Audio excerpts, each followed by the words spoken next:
పాల్పంచుకున్నటువంటి మీ అందరికీ ప్రభు అయినటువంటి యేసుక్రీస్తు నామములో శుభాలు తెలియజేస్తూ ఉన్నాను. దేవుడు మనందరికీ మంచి ఆరోగ్యం నుంచి తన కృప చొప్పున దేవుని సన్నిధిలో ఆయన స్తుతించడానికి మంచి సమయాన్ని అనుగ్రహించాడు. ఎంతోమందికి ఇటువంటి భాగ్యం లేక వారు అనారోగ్యాలతోనూ రకరకాలైనటువంటి సమస్యలతో ఇబ్బంది పడుతున్నటువంటి దినాల్లో దేవుడు కృప వెంబడి కృప మనకు అనుగ్రహిస్తూ సంవత్సరం తరబడి మనల్ని పోషించి ఆదరించి నూతన సంవత్సరంలో ప్రవేశపెట్టి ఈ నూతన సంవత్సరంలో దేవుని కొరకు మనం జీవించడానికి మరొక అవకాశం ఇచ్చినటువంటి దేవునికి మనం కృతజ్ఞత చెల్లించవలసినటువంటి వారంగా ఉంటూ ఉన్నాం. ముందు నా వాక్య సందేశంలోకి వెళ్ళే ముందు ప్రకాష్ చంద్ర నాగ్ అని ఒక మిషనరీ గత 36 సంవత్సరాలుగా బ్లెస్సింగ్ యూత్ మిషన్లో మిషనరీగా పనిచేసి ఆయనకి 62 సంవత్సరాలు. నిన్నటి దినాన షుగర్ తనకి ఎక్కువగా ఉండడాన్ని బట్టి అలాగే తన శరీరంలో సికిల్ సెల్ అని ఒక సమస్య, రక్తంలో ఉన్నటువంటి ఒక సమస్య, ఒరిస్సాలో అనేక మందికి ఉండేటువంటి ఒక రకమైనటువంటి తల్లిదండ్రుల నుంచి వచ్చేటువంటి వంశపారంపర్యంగా వచ్చేటువంటి ఒక వ్యాధి. అది నిన్నటి దినాన్న సడన్గా అది ఎక్కువైపోవడం బట్టి తను ప్రభునందు నిద్రించాడు. తను చూడడం కొరకు నేను తన యొక్క అంత్యక్రియల్లో పాల్పంచుకోవడానికి జాన్ థామస్ గారు, నేను అలాగే మరొక మిషనరీ శరవణన్ గారు మేము ఉదయాన్నే బయలుదేరి వెళ్ళి అట్నుంచి రామగిరి దగ్గర ఒక గ్రామం వాళ్ళది, ఆ గ్రామానికి వెళ్ళి అక్కడి నుంచి మళ్ళా అలాగ అరకు రూట్లో ఉండి రాత్రి 10 గంటలకి రావడానికి సహాయం చేశారు. దగ్గర దగ్గర 435 కిలోమీటర్లు డ్రైవ్ చేసుకుంటూ వెళ్ళి రావడానికి దేవుడు సహాయం చేశాడు. ఆ కుటుంబం కొరకు ప్రార్థన చేయండి. 3 పిల్లలు, 2 పిల్లలకి పెళ్ళి అయిపోయింది, ఒక పాపకి పెళ్ళి అవ్వలేదు. తన వివాహం కొరకు వారి కుటుంబ తాలూకా ఆదరణ కొరకు మీ వ్యక్తిగత ప్రార్థనలో జ్ఞాపకం చేసుకోవాలని నేను కోరుకుంటూ ఉన్నాను. ప్రియులారా, ఈ సంవత్సరం బ్లెస్సింగ్ యూత్ మిషన్కి ఆరంభ దినాల నుంచి గత 52 సంవత్సరాల నుంచి బ్లెస్సింగ్ యూత్ మిషన్ ప్రతి సంవత్సరం కూడా ఒక వాగ్దానం, అంటే దేవుని సన్నిధిలో కనిపెట్టి దేవుడు ఒక వాక్యాన్ని లేదంటే ఒక వాగ్దానాన్ని ఇస్తే ఆ వాగ్దానాన్ని ఆ సంవత్సరం అంతా కూడా ధ్యానిస్తూ ఆ సంవత్సరం అంతా కూడా ఆ మాట చెప్పున దాంట్లో ఉన్నటువంటి అంశాలు చెప్పున వాక్యం బోధించడం, అలాగే పత్రికలో సందేశాలు రాయడం, పుస్తకాలని విడుదల చేయడం, ఇదంతా జరుగుతూ ఉంటుంది ప్రియులారా. అయితే ఈ 2025వ సంవత్సరానికి బ్లెస్సింగ్ యూత్ మిషన్కి దేవుడు ఒక వాగ్దానం ఇచ్చాడు. ఆ వాగ్దానం చెప్పున ఈ సంవత్సరం అంతా కూడా అత్యధికమైనటువంటి సందేశాలు లేదంటే అంశం మీద ఎక్కువ మనం ధ్యానించబోతూ మిషన్ ద్వారా జరుగుతూ ఉండేటువంటి కార్యక్రమాల్లో దాన్ని ముఖ్యంగా పెట్టుకొని ముందుకు వెళ్ళడం అంటూ జరుగుతుంది ప్రియులారా. అయితే ఆ మాటలో ఉన్నటువంటి కొన్ని ప్రాముఖ్యమైనటువంటి విషయాలు ఈరోజు మనందరి యొక్క ఆత్మీయ మేలు కొరకు మీతో పాటు కలిసి దేవుని వాక్యాన్ని ధ్యానించాలని దేవుడు ఇచ్చినటువంటి భారం చెప్పున మీ ముందు నేను నిల్చొని ఉన్నాను. దయచేసి మత్తయి సువార్త 24వ అధ్యాయము, మత్తయి సువార్త 24వ అధ్యాయము 1 నుంచి 14వ వాక్యం వరకు రాయబడి ఉన్నటువంటి మాటలు నేను చదువుతాను. చాలా జాగ్రత్తగా ఆలకించండి. దేవుని వాక్యం అని వచ్చినప్పటికీ మన ఆలోచనలు, తలంపుల్ని, ఈ లోక సంబంధంగా మనకున్నటువంటి అన్నిటిని పక్కన పెట్టి మన పూర్ణ ఆత్మతో, పూర్ణ బలముతో, పూర్ణ శక్తితో ఎంత వినగలమో, ఎంత దాంట్లో ఉన్నటువంటి విషయాలు హృదయంలో తీసుకోగలమో అంత సిద్ధపాటుతో మనం ఉండాలి ప్రియులారా. కనుక ఈ మత్తయి సువార్త 24వ అధ్యాయాన్ని మీ ముందు చదువుతున్నాను. యేసు దేవాలయం నుండి బయలుదేరి వెళ్ళుచుండగా ఆయన శిష్యులు ఆ దేవాలయపు కట్టడములు ఆయనకు చూపింపవచ్చిరి. అందుకు ఆయన, మీరు ఇవన్నీ చూచుచున్నారు కదా, రాతి మీద రాతి అయినను రాయి ఒకటైనను ఇక్కడ నిలిచి ఉండకుండా పడదోయబడునని మీతో నిశ్చయంగా చెప్పుచున్నానని వారితో అనెను.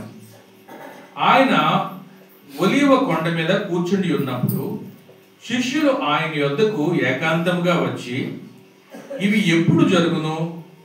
నీ రాకడను ఈ యుగ సమాప్తికిని సూచనలేవి మాతో చెప్పుమనగా, యేసు వారితో ఇట్లనెను, ఎవడును మిమ్మును మోసపరచకుండా చూచుకొనుడి.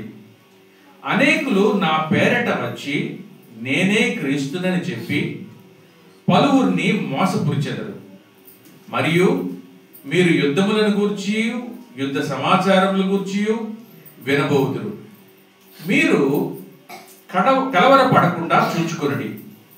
ఇవి జరగవలసి ఉన్నవి గాని అంతము వెంటనే రాదు. జనం మీదికి జనమును, రాజ్యం మీదికి రాజ్యమును లేచును. అక్కడక్కడ కరువులను, భూకంపములను కలుగును. ఇవన్నీ వేదనలకు ప్రారంభం.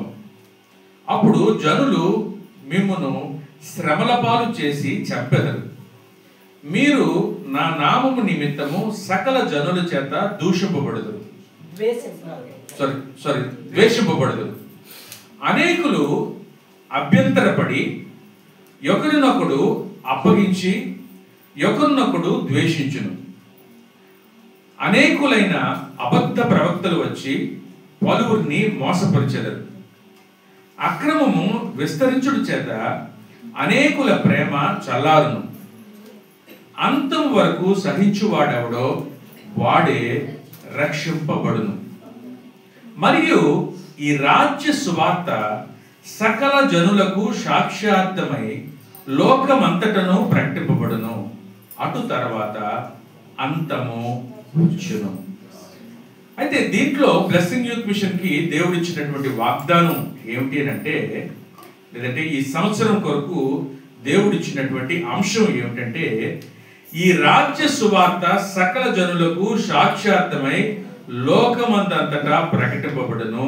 అటు తర్వాత అంతము వచ్చును అనేటువంటి మాట ప్రియులారా. అయితే ఈ మాటలో ఉన్నటువంటి ముఖ్యమైనటువంటి అంశం ఏమిటి అంటే, అంత్యకాలపు సిద్ధపాటు. అంటే చివరి దినాలు యేసు ప్రభు రాకడ కొరకు ఉండేటువంటి ఆ చివరి అంశాలను జ్ఞాపకం చేసుకుంటూ మనల్ని మనము సిద్ధపాటు చేసుకోవడం, అంటే ఆయన రాకడ కొరకు మనం సిద్ధపడి ఉండవలసినటువంటి అవసరతను ఈ సంవత్సరం అంతా కూడా ధ్యానించి, దీంట్లో ఉన్నటువంటి ఈ సందేశాల ద్వారా, లేదంటే ఈ యొక్క అంశం ద్వారా ప్రతి ఒక్క క్రైస్తవుని దేవుని రాకడ కొరకు సిద్ధపాటు చెయ్యాలి అనేటువంటి ఉద్దేశంతో ఈ యొక్క దేవుడు ఈ మాటని వాగ్దానంగా ఇచ్చాడు పిల్లలు. ఈ మాట మనం జ్ఞాపకం చేసుకుంటే, లోకం అంతా కూడా ప్రస్తుతం ఉన్నటువంటి పరిస్థితులన్నింటినీ చూస్తున్నప్పుడు దేవుని రాకడ చాలా సమీపముగా ఉన్నది. అంటే చాలా దగ్గర, అంటే మనం ఇంకా చివరి గడియలలో ఉన్నామనేటువంటి సూచనలన్నీ నెరవేరుతూ ఉన్నాయి. అయితే ఈ రాకడ గురించి శిష్యులకి కూడా ఆ దినాల్లో, అంటే 2020 సంవత్సరాల క్రితమే యేసు ప్రభు ఈ లోకంలో ఉంటున్నప్పుడే యేసు ప్రభు అనేకమైనటువంటి విషయాలు రాకడ గురించి ఆయన ప్రసంగించాడు. అప్పుడున్నటువంటి శిష్యులను, లేదంటే ఆ విశ్వాసులను ఆయన సిద్ధపాటు చేయడం అంటూ జరిగింది ప్రియులారా. ఇది ఎప్పుడు జరిగింది? 24 సంవత్సరాలు 25 సంవత్సరాల క్రితమే ప్రభు ఈ లోకంలో ఉంటున్నప్పుడే ఆయన రాకడ గురించి, అంటే మొదటి రాకడలో ఆయన ఉంటుండగానే రెండవ రాకడ, ఇదిగో నేను వెళ్తాను, నేను మీ కొరకు మరణించి పరలోకానికి చేరబోతూ ఉన్నాను, నేను అక్కడికి వెళ్ళి మీ కొరకు గృహాలను సిద్ధపాటు చేస్తాను, నేను మళ్ళా వస్తాను, మిమ్మల్ని నాతో పాటు సదాకాలము ఉండడం కొరకు నేను పరలోకానికి తీసుకొని వెళ్తాను అని చెప్పి ప్రభువు మనందరికీ కూడా వాగ్దానం ఇచ్చాడు పిల్లలు. క్రైస్తవులందరికీ, లోకములో ఉన్నటువంటి వారికి మనకి ఉన్నటువంటి గొప్ప ఆశీర్వాదము లేదంటే గొప్ప నిరీక్షణ ఏమిటి అంటే, ఈ లోక జీవితంతో మన జీవితము ముగిసిపోదు, మనకి నిత్య జీవితం అనేటువంటిది ఒకటి ఉన్నది. దాని కొరకే మనం ప్రభువుని విశ్వసిస్తూ ఉన్నాం. దాని కొరకే ఎన్ని శ్రమలు ఇబ్బందులు అయినా కూడా ప్రభువుని విడువక వెన్నంటి ఆయన వెనకాతలు వెళుతూ ఉన్నాం. ఎన్ని రకాలైనటువంటి పరిస్థితులు ఈ లోకంలో అనేకమైన అవకాశాలు ఉన్నా కూడా వాటన్నిటినీ విడిచిపెట్టి కొంత సమయాన్ని దేవుని సన్నిధిలోకి వచ్చి దేవుని మాట చెప్పున మనల్ని మనం సిద్ధపాటు చేసుకుంటూ ఆయన కొరకు పవిత్రంగా, ఆయన కొరకు యథార్థంగా, ఆయన కొరకు నీతిగా జీవించడానికి మనందరము శ్రమ పడుతూ ఉన్నాము అని అంటే దానికి అర్థం ఏమిటంటే, ఎందుకు అంటే ఇదంతటికి మనకి ఒకరోజు మరణించిన తర్వాత నిత్యము ఆయనతో పాటు ఉండేటువంటి ఆ నిత్య జీవము ఏంటి, ఆ స్వర్గము మనకి ఉన్నది అన్నటువంటి ఒక నిరీక్షణ చెప్పున మనం జీవిస్తూ ఉన్నాం పిల్ల. అయితే ఈ శిష్యులు యేసు ప్రభు దగ్గరికి వచ్చి ఆయన మాటలు వింటున్నప్పుడు ఆయన దగ్గరికి వచ్చి ఆయన అడిగారట. 3వ వాక్యంలో చూసినట్లయితే, ఆయన ఒలీవల కొండ మీద కూర్చుని ఉన్నప్పుడు శిష్యులు ఆయన యొద్దకు ఏకాంతముగా వచ్చి, ఇవి ఎప్పుడు జరుగును? ఏకాంతంగా వచ్చారట. అంటే యేసు ప్రభు కూర్చొని ఉన్నప్పుడు ఆయన్ని ఈ సమయం అయితే బాగుంటుంది, యేసు ప్రభు వారు మంచి మూడ్లో ఉన్నారు, చక్కగా ఇప్పుడు ప్రశాంతంగా ఉంది కాబట్టి ఇప్పుడు అడిగితే ఆయన చెప్తాడు అని చెప్పి యేసు ప్రభు దగ్గరికి వచ్చి ఆయన అడిగారట. ఏమని అడిగారట? ఇవన్నీ ఎప్పుడు జరుగును? నీ రాకడ గురించి ఈ యుగ సమాప్తికి సూచనలేవి అని అవి మాతో చెప్పుమని అనగా, యేసు ప్రభు రాకడ ఎప్పుడు ఉంటుంది అనేటువంటి మొదటి ప్రశ్నకి ఆయన జవాబుని ఇవ్వలేదు, కానీ రెండో ప్రశ్నకి మాత్రం జవాబు ఇచ్చాడు. ఏమిటది? సూచనలు ఏవి అని అంటే అనేకమైనటువంటి సూచనలు చెప్పాడు. మొదటి ప్రశ్న ఆయన రాకడ ఎప్పుడు అని మనందరికీ చాలా ఆసక్తిగా ఉంటుంది. ఎప్పుడంటే బాగుంటుంది, ఎప్పుడైతే ఉంటుందో తెలిస్తే మనం కూడా సిద్ధపడిపోవచ్చు అని ఆ సమయాల గురించి కొద్దిగా తెలుసుకుంటే చాలా బాగుంటుంది అని. మొన్న ఈ మధ్య మళ్ళీ సిస్టర్ అక్కడ లోకల్గా అందరి ఇంటికి వెళ్ళి అంటే ప్రార్థన నడిపించి వారిని సేవలు ముందుకు వెళ్తున్నప్పుడు ఒక ఇంట్లోకి వెళ్తున్నప్పుడు వాళ్ళు చెప్పారట. ఏమండి, వాళ్ళ సేవకులు చెప్పారు, ఈ సంవత్సరంలో డిసెంబర్ నెలలో ఆయన వచ్చారు, ఆయన యేసుప్రభు రాబోతున్నాడట, ముందే ఆవిడకి చూపించాడట. అంటే తన వెంటనే వచ్చి ఆవిడకి ఏంటంటే చూపించాడట, కల్లో వచ్చిందంట, లేదంటే దేవుడు తనకి కనిపించి ఏం చెప్పాడట, డిసెంబర్ నెలలో యేసుప్రభు వచ్చేస్తాడట. ఇది చాలా దగ్గర జరుగుతూ ఉన్నాయి, చాలా మంది చెప్తూ ఉన్నారు. అనేక మంది ఈ రోజు వచ్చేస్తాడట, ఆ రోజు వచ్చేస్తాడట, ఆ తారీఖున సిద్ధపడి ఉండాలి, ఈ తారీఖున సిద్ధపడి ఉండాలని రకరకాలైనటువంటి తేదీలు చాలా మంది ప్రకటిస్తున్నారు. ఆ తేదీలు దాటిపోయి ఆ మనుషులు పోయారు. అయినా కూడా దేవుని రాకడ ఇప్పటి వరకు ఇంకా రాలేదు. దేవుడు ఆలస్యం చేస్తూ వస్తూ ఉన్నాడు. అనేక మంది వారి ఆలోచన చెప్పున తన వారికి ఉన్నటువంటి అవగాహన చెప్పున కొన్ని మాటలు చెప్తారు. కానీ యేసు ప్రభువు ఎప్పుడు వస్తున్నాడని ఆయన మాత్రం ఒక సమయాన్ని ఆయన చెప్పలేదు. ఎందుకు చెప్పలేదు అని అనడానికి గల కారణాలు ఏమిటంటే, ఒకటి ఆయన చెప్పకపోవడానికి గల కారణం ఏమిటంటే, దేవుడు కాలాతీతుడు. అంటే ఆయన కాలంలో బంధించి ఉండేటువంటి వాడు కాదు, కాలము అనేది అంటే ఈ తేదీలు, ఈ సంవత్సరాలు, ఈ నెలలు, ఈ గంటలు, ఈ సెకండ్స్, ఇవన్నీ కూడా దాంట్లో మనం ఉన్నాం. కానీ దేవుడట వీటన్నిటికన్నా మించినటువంటి ఆయన భూమి సృష్టింపబడక మునుపు ఉన్నాడు, భూమి అంతము తర్వాత ఉంటాడు. ఆయనకి ఆదియు అంతము, అది మనము మనుష్య జ్ఞానానికి మించినటువంటిది. ఎప్పుడు దేవుడు పుట్టుక అంటే ఎప్పుడు పుట్టాడు యేసు ప్రభు, లేదంటే ఎప్పుడు పుట్టాడు దేవుడు అని అంటే, దేవుడు ఎప్పుడు పుట్టాడు అనడానికి మనం చెప్పడానికి ఏమాత్రం లేదు. ఈ సృష్టి అంతా సృష్టించినటువంటి దేవుడు ఆయన ఈ దినాన్ని పుట్టాడు, ఆ దినాన్ని పుట్టాడని లేదు. మనకి ఇప్పుడు లెక్క పెడుతున్నటువంటి సంవత్సరాలు కూడా ఎప్పుడు, ఈరోజు ఎంత, 2025 సంవత్సరము జనవరి నెల 19వ తారీఖు. ఇది మనం ఎప్పటి నుంచి లెక్క పెట్టుకుంటున్నాం? యేసు ప్రభు ఈ లోకంలో పుట్టిన తర్వాత, అంతే కదా. దీన్ని ఏడి అని అంటారు. యేసు ప్రభు పుట్టక ముందు ఏమంటారు? బీసీ అంటారు, అంటే బిఫోర్ క్రైస్ట్. యేసుక్రీస్తు పుట్టక మునుపు. యేసుక్రీస్తు పుట్టక మునుపు సంవత్సరాలు నువ్వు ఎలా లెక్క పెడతావు? యేసు ప్రభు పుట్టిన తర్వాత నువ్వు 2025 అని లెక్క పెడుతున్నావు. యేసు ప్రభు పుట్టక ముందు ఎంతవరకు లెక్క పెడతావు? ఆ లెక్క అనేది దాని అంతా మైనస్ లో వెళ్తుంటది. బీసీ 1, బీసీ 2, బీసీ 3, అది ఎంతవరకైనా అది వెళ్తూనే ఉంటది. ఇంతవరకు ఈ భూమి మీద ఏ మానవుడు కూడా ఎప్పుడు ఈ ఉనికి అంటే భూమి ఎప్పుడు పుట్టిందని ఇప్పటికీ సైంటిస్టులు ప్రయోగాలు చేస్తున్నారు. ఆకాశంలోనికి అన్ని పంపిస్తున్నారు, రకరకాల సూర్యుడి మీద దగ్గరికి పంపిస్తున్నారు, చంద్రుడి దగ్గర పంపిస్తున్నారు. ఇవన్నీ కనుక్కుంటే భూమి ఎప్పుడు పుట్టిందో తెలుస్తుంది అని రకరకాల ప్రయత్నాలు చేస్తున్నారు. కానీ ఇంతవరకు కూడా ఏ ఒక్కరు కనుక్కోలేదు. ఎందుకు దేవుడు సమయాన్ని చెప్పలేదంటే, ఈ దినమని ఎందుకు చెప్పలేదంటే, దేవుడు కాలాతీతుడు. ఆయనకి కాలం అనేది ఆయన బందీ అయినటువంటి వాడు కాదు కనుక ఈ సమయం అనేది మానవుని యొక్క సమయంలో ఆయన సమయం ఉండదు కనుక ఆయన సమయంని ఆయన చెప్పలేదు. మొట్టమొదటిది. రెండవది మరొకటి అపోస్తలుల కార్యం 1:7 అది మీకు పని కాదు అని చెప్తున్నారు. Right, okay. రెండవది చూసినట్లయితే, రెండవది ఎందుకు ఆయన చెప్పలేదంటే ఆయనే చెప్తున్నాడు. మత్తయి సువార్త 24:36 కానీ మీరు చూసినట్లయితే, అయితే ఆ దినమును గూర్చియు ఆ గడియను గూర్చియు తండ్రి మాత్రమే ఎరుగును గాని ఏ మనుష్యుడైనను పరలోకమందున్న దూతలైనను కుమారుడైనను ఎరుగడు. ఏమంటున్నాడు? తండ్రికి మాత్రమే తెలుసు. నన్ను పంపినటువంటి తండ్రి కాలములన్నీ కూడా అనుకూలించినప్పుడు నన్ను ఈ లోకములోకి పంపించినటువంటి తండ్రి మళ్ళా నన్ను ఎప్పుడు పంపించాలనేది ఎవరి చేతిలో ఉంది? తండ్రి చేతిలో ఉంది, సృష్టికర్త చేతిలో ఉంది. కనుక ఆయనకే తెలుసు తప్ప ఎవరెవరికి. తర్వాత ఏమంటాడు? ఏ మనుషునికైనాను పరలోకమందున్న దూతలైనను కుమారుడైనను. ఎవరు కుమారుడు?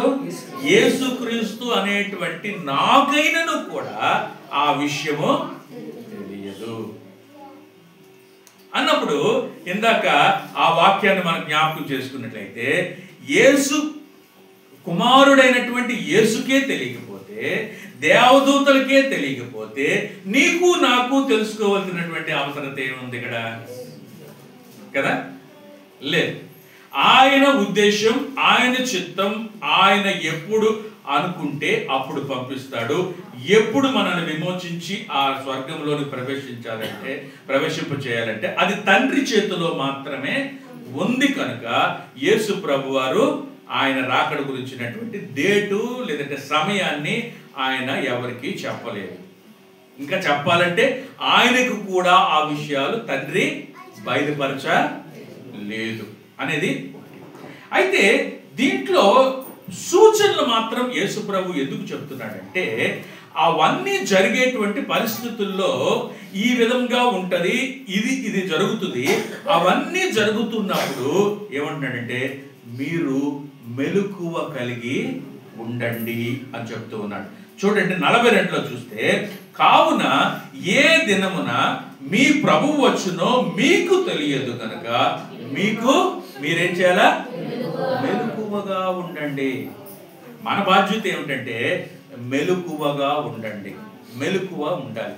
ఆయన ఎప్పుడు వస్తాడో మనకి అవసరం లేదు, కానీ ఆయన ఎప్పుడు వచ్చినా కూడా ఆయనతో పాటు ఎత్తబడినటువంటి గుంపులో ఉండడానికి మన మెలకువ కలిగి మనం సిద్ధపడి ఉండవలసినటువంటి అవసరత ఉంది. అది ఎప్పుడేమనివ్వండి, మరో గంట తర్వాత అవనివ్వండి, రేపు అవనివ్వండి, రాత్రి 12 గంటలుగా అవనివ్వండి, ఏ సమయం అయితే మనకి అవసరం లేదు. కానీ ఎప్పుడు సిద్ధపడి ఉంటే అప్పుడు మనం రైల్వే స్టేషన్కి వెళ్ళాం, ట్రైన్ వస్తుంది, మనం వెళ్ళి వెయిట్ చేస్తున్నాం. ట్రైన్ కన్నా ముందు మనం అక్కడికి వెళ్తే ట్రైన్ ఎప్పుడు వస్తుందో మనం గాబరా పడాల్సినటువంటి పని లేదు. కానీ మనం అక్కడ సిద్ధపాటు లేకపోతే అయ్యో వచ్చేస్తుందేమో, ఇంకా చీర కట్టుకోలేదు, ఇంకా స్నానం చేసుకోలేదు, ఇంకా తల దూక్కోలేదు అని గాబరా పడతాం, అంతే కదా.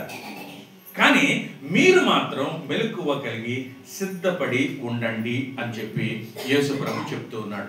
ఆ సిద్ధపాటుకి కొన్ని సూచనలు చెప్తూ దాంట్లో ప్రాముఖ్యమైనటువంటి కొన్ని సూచనలు కానీ మనం ఆలోచన చేస్తే ఏవేవి సూచనలు అంటే, సృష్టిలో జరుగుతున్నటువంటి మార్పుల్ని మీరు గమనించండి సూచనలన్నీ చెప్తూ ఉన్నాడు. అంటే అనేకమంది చెప్పాడు. ఆ సూచనలు ముఖ్యంగా 3గా మనం విభజించినట్లయితే, ఒకటి, సృష్టిలో జరుగుతున్నటువంటి మార్పులన్నింటినీ చూస్తున్నప్పుడు ఏం చేయాలి మీరు? నేను త్వరగా వస్తూ ఉన్నాను అన్నటువంటి విషయాన్ని మీరు జ్ఞాపకం చేసుకోండి అంటున్నాడు. రెండవది చూస్తే, మనుషుల మధ్య సంబంధ బాంధవ్యాలు చూసినప్పుడు అవన్నీ పాడైపోయి చెడిపోయి మానవుడు నాశనమకుండా వెళ్ళిపోతూ వాటి పట్టించుకోకుండానే మానవుడు ఒకరి మీద రేస్తూ ఒకరిని చంపుకుంటూ ఒక యుద్ధాలు రేపబడుతూ ఉంటున్నప్పుడు కూడా మీరేమనుకోండి, మీరు ఏది సూచనది? నేను వస్తున్నానని జ్ఞాపకం చేసుకోండి, వచ్చే ముందు ఇలాంటివన్నీ జరుగుతాయి అని అంటూ ఉన్నాడు. అంత మాత్రం కాకుండా దైవికమైనటువంటి ఆత్మీయతలో మానవుడు దిగజారిపోయి భక్తి అనేది లేనటువంటి దినాలు, చీకటి కాలం, చీకటి సంబంధమైనటువంటి క్రియలు అత్యధికంగా పెరిగిపోయి దేవునికి మనిషికి ఉన్నటువంటి సంబంధాలు పాడైపోయి ఆత్మీయతలో ప్రజలు దిగజారిపోయేటటువంటి పరిస్థితులు వెళ్తున్నప్పుడు కూడా మీరు జ్ఞాపకం చేసుకోండి, భక్తి అనేది లేదు, మంచి అనేది లేదు, మర్యాద అనేది లేదు, ప్రేమ అనేది లేదు. ఇవన్నిటినీ చూసినప్పుడు మీరేమనుకోండి, నేను త్వరగా వస్తూ ఉన్నానని జ్ఞాపకం చేసుకోండి అని కొన్ని సూచనలు ఆయన చెప్పాడు ప్రియులారా. ఆ సూచనలు కానీ మీరు చూస్తే, ఇంతకుముందు మీకు చెప్పానో లేదో తెలియదు కానీ, ఆ సూచనలన్నీ మీరు చూస్తుంటే సృష్టి అంతా కూడా చాలా వేగంగా మారిపోతూ ఉంది. సృష్టిలో అనేకమైనటువంటి మార్పులు జరిగిపోతూ ఉన్నాయి. చాలా జాగ్రత్తగా ఈ మాటలు మీరు జ్ఞాపకం చేసుకోవాలి పిల్లరా. ఇది నేను నా సొంత ఆలోచనతో చెప్పడం లేదు, ఇంతవరకు జరుగుతున్నటువంటిది ప్రపంచ సైంటిస్టులు అందరూ చెబుతున్నది.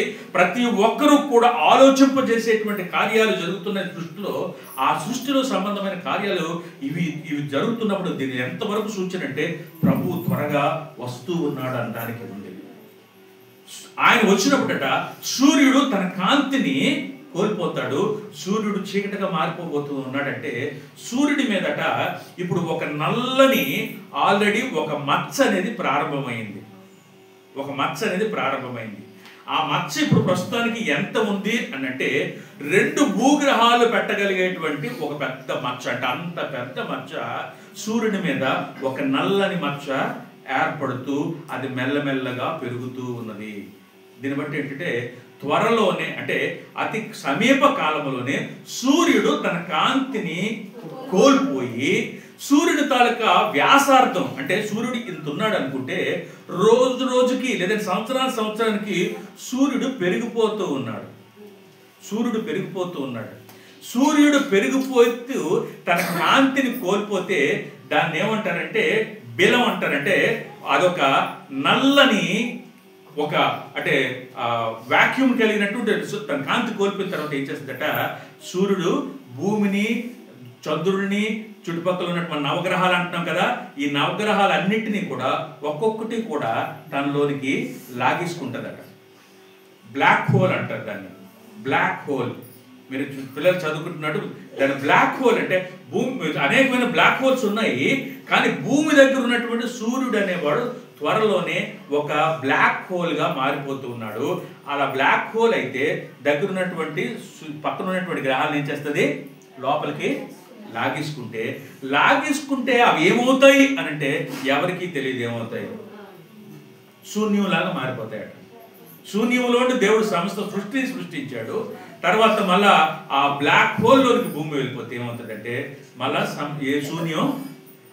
శూన్యంలో కలిసిపోతుంది. అది ఏర్పడడానికి సూచనలు ఆల్రెడీ ప్రారంభమయ్యే సైంటిస్టులు తలబోదుకుంటున్నారు. అందుకే సూర్యుని దగ్గరికి గ్రహాన్ని పంపించి సూర్యుల్లో ఏమేమి జరుగుతుందో దగ్గర నుంచి చూడడానికి కొన్ని విషయాలు తెలిస్తే మనకి ఇంకా కొంచెం బాగుంటుంది అని చెప్పి దాని మీద ప్రయోగాలన్నీ చేస్తూ ఉన్నారు. దాని విషయంలో మనం జ్ఞాపకం చేసుకుంటే ప్రభు రాకడ చాలా దగ్గరగా ఉంది. అంత మాత్రం కాకుండా భూమి మీద విపరీతమైనటువంటి అంటే ఒక ఆటం బాంబులు వేసినట్లుగా బాంబుల్లా పేలుతూ ఉంది. మన ఈ మధ్య ఒకటి పేలి అది భూమి వైపు కాకుండా వేరే వైపు వెళ్ళింది, భూమి వైపు వస్తే భూమికి చాలా ప్రమాదం జరిగి ఉండనట. కానీ దేవుని ఇంకా అక్కడ ఆలస్యం, తన యొక్క కృప ఇంకా ఉంది కాబట్టి భూమి మీద మనం నూకలతో ఉన్నాం, బ్రతుకుతూ ఉన్నాం. కనుక ఇవన్నీ చూసినప్పుడు దేవుని రాకడ, భూమి మీద ఉన్నటువంటి వేడి రోజు రోజుకి పెరిగిపోతుంది. 2025 సంవత్సరం చాలా ఉష్ణం, వేడి ఎక్కువగా ఉండేటువంటి సంవత్సరం మనం ఈ సంవత్సరం అన్నమాట. ఇంకా అంటే రానున్న దినాలకు పెరుగుతూ ఉంటుంది వేడి. ఈ వేడి వలన ఏమవుతుందంటే భూమికి ఉత్తర దక్షిణ ధృవాల్లో ఐస్ ఉంది, చాలా వేల కిలోమీటర్ల ఐస్ ఉంది, చాలా ఎత్తైనటువంటి కొండలు, ఐస్ కొండలు ఉన్నాయి. ఇవన్నీ ఏమవుతున్నాయంటే తీవ్రంగా కరిగిపోతున్నాయి. కరిగిపోవడం వల్ల ఏమవుతుందంటే సముద్రం పెరిగిపోతుంది. 2025కి సముద్రం పక్కన ఉన్నటువంటి అనేకమైనటువంటి పట్టణాలు సముద్రంలో కలిసిపోతాయట. తెలుసా మీకు జరుగుతుంది? గ్లోబల్ వార్మింగ్ అంటున్నారు. దీంతో ఏమవుతుందంటే ఐస్ తీవ్రంగా మెల్ట్ అయిపోతుంది, నీరుగా మారిపోతుంది, సముద్రం పెరిగిపోతుంది. ఇంకా చెప్పాలంటే ఆఫ్రికా ఖండం, అంటే ఆఫ్రికా పెద్ద ఖండం, మనకి ఉన్నట్టు 7 ఖండాల్లో ఆఫ్రికా ఖండం ఒకటి. ఆఫ్రికా ఖండం 2 ముక్కలు అయిపోతుంది, 2 చీలిపోతుంది. తెలుసా? ఆల్రెడీ కొన్ని వందల మీటర్ల భూమి ఏమవుతుంది, 2 ముక్కలైపోతుంది. ముక్కలు ఈ భూమి ఇటు వెళ్ళిపోతుంది. ఎంత భూమి? కొన్ని వేల కిలోమీటర్ల భూమి వేరుగా వెళ్ళిపోతుంది. కొన్ని వేల కిలోమీటర్ భూమి సముద్రంలో ఇంకొక పక్కకి జరిగిపోతుంది. మధ్యలో కొత్త సముద్రం ఏర్పడుతుంది. దీన్ని బట్టి ఏమిటంటే గ్లోబల్ వార్మింగ్ పెరిగిపోవడాన్ని బట్టి, భూమిలో ఉష్ణోగ్రతలు పెరిగిపోవడాన్ని బట్టి ఏమవుతుంది, భూమి 2 ముక్కలుగా చీలిపోయేటువంటి కార్యక్రమాలు జరుగుతూ ఉన్నాయి. ఇవన్నీ జరుగుతున్నాయి ప్రియులారా. మీరు నెట్లో చదువుకున్నటువంటి వారైతే, ఇంటర్నెట్లో చూసినట్లయితే ఇవంతా జరుగుతున్నాయి. భూమి 2 ముక్కలుగా, అంటే ఆఫ్రికా ఖండం 2 ముక్కలుగా చేరిపోతే కొంతమంది ఏమంటున్నారంటే ఒక ముక్క భారతదేశం వైపు వచ్చి భారతదేశంతో కలిసిపోతుంది అంటున్నారు, ఒక ముక్క ఇంకొక రకంగా వెళ్ళిపోతుంది అంటున్నారు. ఇలాగూ భూమి ముక్కలుగా చీలిపోయేటువంటి పరిస్థితులు ఏర్పడుతూ ఉన్నాయి. సృష్టి అంతా మారిపోతుంది. ఎడారుల్లో విపరీతమైన వర్షాలు పెరుగుతున్నాయి. సంగతి తెలుసా మీకు? ప్రపంచంలో ఎడారి అక్కడ కొన్ని సంవత్సరాలకు ఒకసారి వర్షం పడుతుంది. కానీ గత సంవత్సరం విపరీతమైనటువంటి వర్షాలు పడ్డాయి. విపరీతమైన వర్షాలు పడి అక్కడ కూడా నదుల్లాగా నీరు ప్రవహించేటువంటి నీరు అక్కడ పడింది. సౌదీ అరేబియా లేదంటే ఆ యొక్క అటుపక్క అంతా కూడా వర్షాలు చాలా తక్కువ. లాస్ట్ ఇయర్ వర్షాలు పడి అనేకమైన ఇల్లులు, కార్లు మునిగిపోయాయి. పడన దగ్గర వర్షాలు పడుతున్నాయి, పడిన దగ్గర తగ్గిపోతా ఉన్నాయి. అది కాకుండా ఒకవేళ పడితే 1 గంటలోనే విపరీతమైన వర్షం పడిపోతుంది, తర్వాత ఖాళీ అయిపోతుంది. క్లౌడ్ బరస్ట్ అంటున్నారు దాన్ని. ఏమిటంటే మేఘాలు అలా వచ్చి ఆకాశం తూములు విప్పితే ఎలా నీరు పడిపోతుందో 1 గంటలోనే కొన్ని మిల్లీమీటర్ల వర్షం పడిపోయి భూమి అక్కడ ఉన్నటువంటి గ్రామాలని, పట్టణాలని ముంచేస్తున్నాయి. మిగతా దగ్గర వర్షాలు లేని దగ్గర ఎండిపోతా ఉన్నది. విజయవాడలో జరిగింది తెలుసు కదా. విజయవాడ ఎలా మురిగిపోయిందో, విజయవాడ సిటీ ఎలా మురిగిపోయిందో. పడితే అంత ఎక్కువ వర్షం పడిపోతుంది, పడం దగ్గర పడకుండా ఎండిపోతుంది. ఇవన్నీ చూస్తే ప్రభు అంటూ ఉన్నాడు, ఎన్నో వందల సంవత్సరాల క్రితం మనందరి జాగ్రత్త కొరకు ఆయన ముందే చెప్పాడు, సృష్టిలో అనేకమైనటువంటి మార్పులు జరగబోతూ ఉంటాయి. ఇవన్నీ చూస్తున్నప్పుడు ఏం చేయాలి? మీరు మెలకువ కలిగి ఉండండి, జాగ్రత్త పడండి, మీ జీవితాన్ని సరి చేసుకోండి. నేను త్వరగా రాబోతున్నాను అనేటువంటి వచ్చేయడానికి సమయం దగ్గర ఆసనమైందని జాగ్రత్తగా ఉండండి అని చెప్తూ ఉన్నాడు ప్రియులారా. ఇంకా రెండవదిగా చూసినట్లయితే ఇంకా రోగాలు, మానవుడి మధ్యలో అనేకమైనటువంటి రోగాలు పుట్టుకొస్తున్నాయి. మనకు కొన్ని సంవత్సరాల క్రితమే ఏ వైరస్? కరోనా వైరస్ ఎంతమందిని నాశనం చేసి పడేసింది. తర్వాత ఇప్పుడు రీసెంట్గా ఇంకొక వైరస్ చైనాలో పుట్టిందని, అది కూడా కరోనాలో వస్తుందని అందరూ చెప్పుకున్నారా? న్యూస్లో విన్నారా? ఇది కూడా చైనాలోనే మళ్ళీ పుట్టింది, చైనాలోనే మళ్ళీ అనేక మందికి వ్యాపించుతూ వచ్చింది. అదైతే కొద్దిగా కంట్రోల్లోనే ఉంటుంది, ఇప్పటికి ఏం ప్రమాదం లేదు అని అంటున్నారు. ఇంకొకటి చెప్పాలంటే ఇంకొకటి బగ్ అనేది, అదొక రకమైనటువంటి, అదొక వైరస్లో ఇంకొక రకమైనటువంటిది. ఆ బగ్స్ మానవుకు ఇప్పుడు అట పుడుతున్నాయి, అవి ఉంటేట అవి మనిషిలోకి ఎంటర్ అయితే దానికి మందు లేదు, దానికి మాకు లేదు, ఏమీ లేదు. అది కానీ మన ఆహారాల్లోనూ మన తిండిలోనూ వచ్చిందంటే, అది తిన్నాము, అది గట్టులోకి వెళ్ళిందంటే మనం మానవుల్ని సమూహంగా నాశనం చేసేటువంటి రకరకాల కొత్త కొత్త రోగాలు పుడుతున్నాయి. వీళ్ళు ఎంత కనుక్కుంటున్నారో మందులు, అంత కొత్తగా రోగాలు పుట్టుకొస్తూ ఉన్నాయి. ఇంకొకటి, మానవుల మధ్యలో సంబంధాలు రోజు రోజుకి చెడిపోతూ ఉన్నాయి. యుద్ధాల గురించి చూస్తూ ఉన్నాం. రష్యా ఉక్రెయిన్ యుద్ధం ఒకటి ప్రారంభమైంది, అది సంవత్సరం పైన జరుగుతూ ఉంది. అది అనుకున్నప్పటికీ మధ్యలో మళ్ళా ఇక్కడ ఇజ్రాయెల్ పాలస్తీనాకి మధ్య మొదలైంది.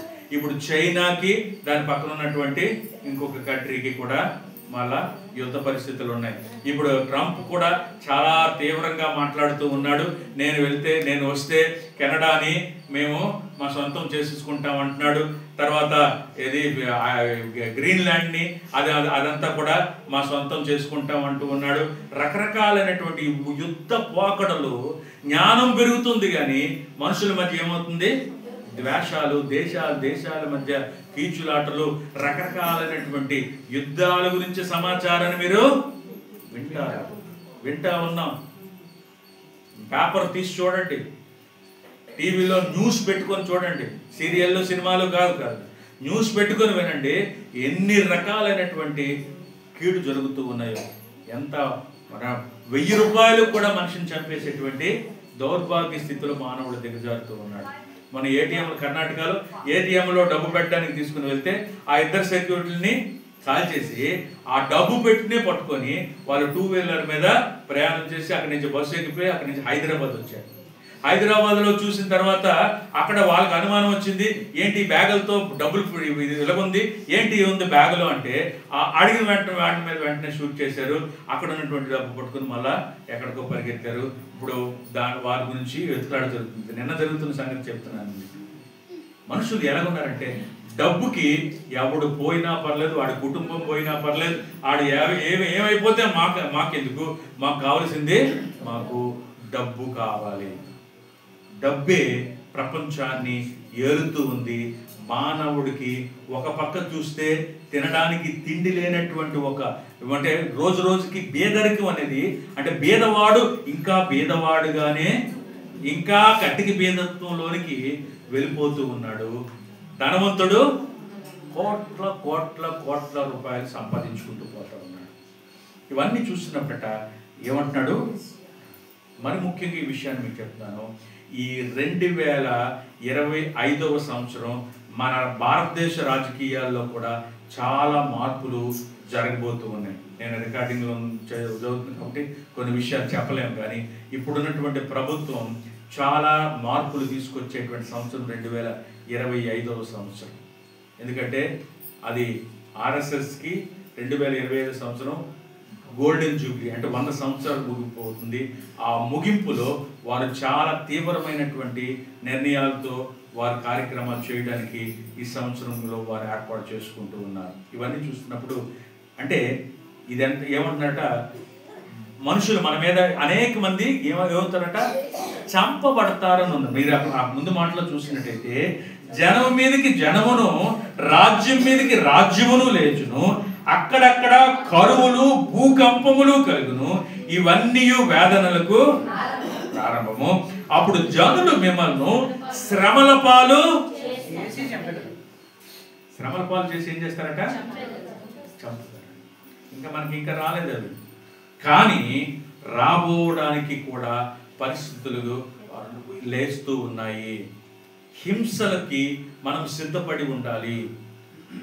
ఈవెన్ ప్రభువు కొరకు చంపబడడానికైనా అటువంటి పరిస్థితులు ఉన్నా కూడా మనం సిద్ధపడవలసినటువంటి దినాలు, సమయాలు దగ్గర పడుతూ ఉన్నాయి. కనుక ఏం చేయాలి?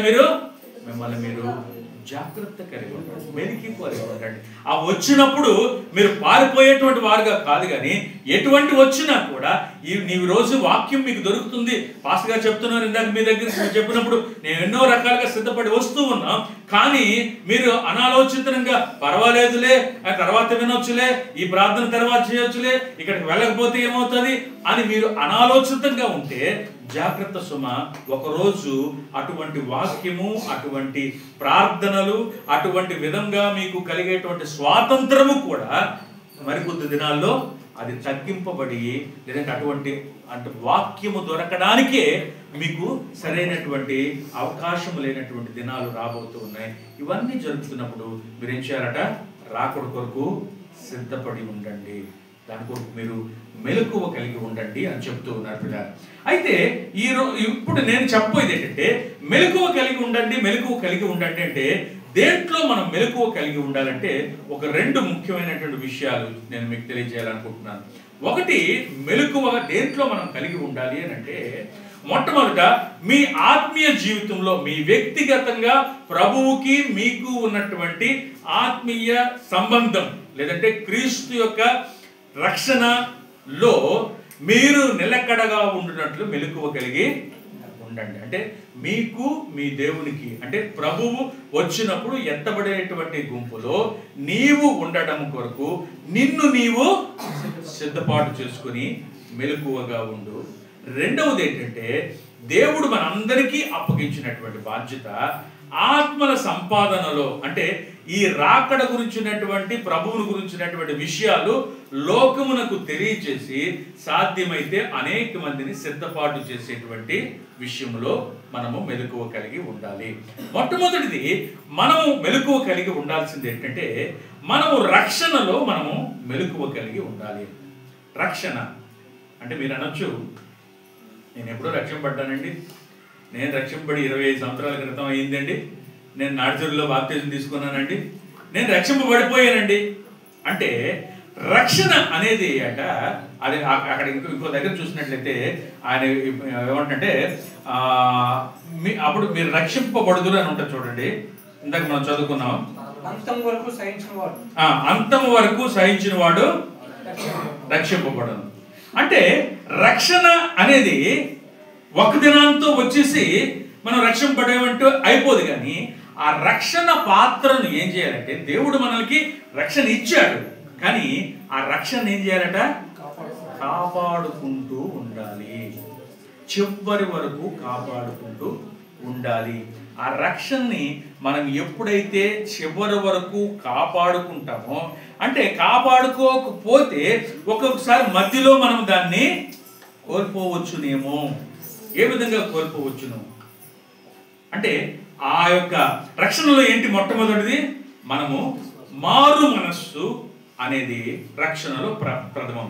అంటే ఇంతవరకు మనం జీవించేటువంటి పాప జీవితం వైపు నుండి క్రీస్తు తట్టు మనం తిరిగేటువంటి మారు మనస్సు అనుభవము రక్షణలో ప్రథమం కదా. అయితే ఆ మారు మనస్సు అనేది ఒకసారి మారిన తర్వాత ఆ రక్షణలో మనం నిలిచి ఉండాలంటే ఏం చేయాలా? ప్రతి దినము దాన్ని కొనసాగిస్తూ ఉండాలి. ప్రస్తుతం మనం రక్షింపబడినటువంటి కొత్తలో అన్నిటి నుండి ఇక మీదట ఇది చెయ్యను, ఇక మీదట ఇలా ఉండకూడదు, ఇక మీదట నేను ప్రభు కొరకే అని అన్ని నిర్ణయాలు తీసుకొని వచ్చింది.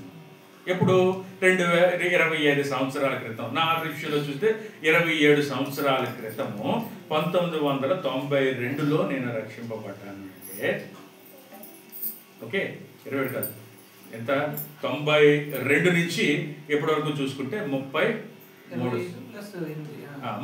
సంవత్సరాలు. 33 సంవత్సరాల క్రితం నేను తీసుకున్నటువంటి నిర్ణయంకి ఇప్పుడు నేను అదే నిర్ణయంలో కొనసాగగలుగుతూ ఉన్నాను. లోకంలో మనం నిర్ణయాలు తీసుకుంటాం, కొద్ది రోజులు బాగా జీవిస్తాం, కానీ ఆ తర్వాత ఏమవుతుంది? మెల్లమెల్లగా దిగజారిపోయేటువంటి అనుభవం. అంటే మొదటి స్థితి కన్నా మనం ఏమవుతాం? మెల్లమెల్లగా దిగజారిపోయేటువంటి స్థితి. దిగజారిపోతూ ఉన్నామా, లేదంటే అదే నిలకడ కలిగి దాంట్లో మనము కొనసాగుతూ ఉన్నామా అనేది మనం జ్ఞాపకం చేసుకోవాల్సినటువంటి అవసరం ఉన్నది. అంటే రక్షణ అనేది చివరి వరకు మనము కాపాడుకోవాలి.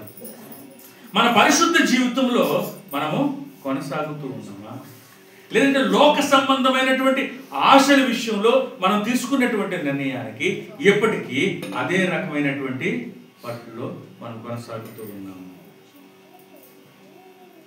మొట్టమొదట తీసినప్పుడు అన్నీ ఒక్కొక్కటి నో నో నో నో, కానీ మెల్లగా ఏమవుతుంది, దినాలు గడుస్తున్న కొద్ది మళ్ళా మెల్లగా అవన్నీ కూడా చేరిపోతూ ఉండేటువంటి పర్వాలేదు.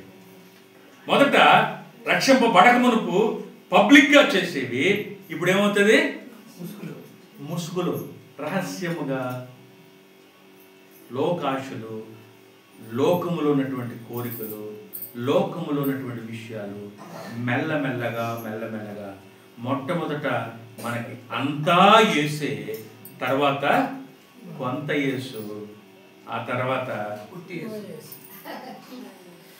మెల్లమెల్లగా మన యొక్క ఆలోచనలు, మన తలంపులు ఏ విధంగా ఉంటూ ఉన్నాయి, చివరి వరకు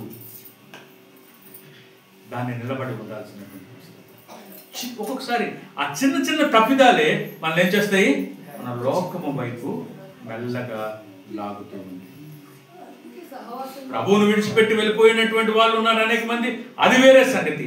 కానీ ప్రభువులోనే ఉంటూ ప్రభువు తాలూకా ఉద్దేశాన్ని లేదంటే ఆయన చిత్తాన్ని నెరవేర్తించకుండానే కేవలం ఉత్తి క్రైస్తవ భక్తినే తప్ప దాంట్లో ఉన్నటువంటి పవిత్రతను, భక్తిని, లేదంటే పాపము నుండి విడుదల కలిగినటువంటి జీవితాన్ని మనం జీవించగలుగుతూ ఉన్నామా అనేది చాలా ప్రాముఖ్యంగా మనం పరిశీలన చేసుకోవాల్సిందిగా ఉంది. తర్వాత మన ప్రార్థనా జీవితం, తర్వాత మన వాక్య ధ్యాన జీవితం, తర్వాత మన సహవాస జీవితం ఎలా ఉంది, ఎలాగ మనం ప్రభు కొరకు నిలబడుతూ ఉన్నాం అనేది మనల్ని ఎప్పటికప్పుడు పరిశీలన చేసుకోవాలి ప్రియులారా.